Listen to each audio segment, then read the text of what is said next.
హైదరాబాదు పరిసర ప్రాంతాల్లోనే ఉన్న ఒక శక్తివంతమైన ఆంజనేయ స్వామివారి దేవాలయాన్నే మీరిప్పుడు చూస్తున్నారు.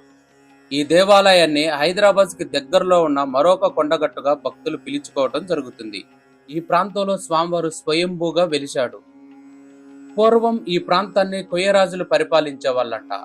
కొయ్య రాజ్యంలో స్వామివారు స్వయంభూగా వెలిసి ఉండటం చేత కోహేడ గుట్ట ఆంజనేయ స్వామివారిగా ప్రసిద్ధికెక్కడం జరిగింది.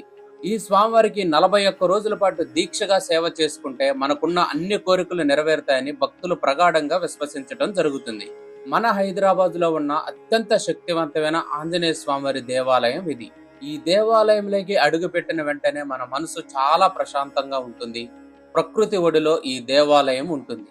ఈ దేవాలయం కొండగుట్టల్లో కొలువై ఉండటం వల్ల పచ్చటి వాతావరణం భక్తులకు దర్శనమివ్వటం జరుగుతుంది. మనసు చాలా ప్రశాంతంగా మారుతుంది ఈ వాతావరణాన్ని చూస్తేనే చాలు. కోహేడ ఆంజనేయ స్వామివారి దేవాలయం ప్రకృతి ఒడిలో కొలువై ఉంది. అందుకోసమే భక్తులు ఈ స్వామివారిని దర్శించుకొని ప్రకృతి అందాలను వీక్షిస్తూ ఉంటారు.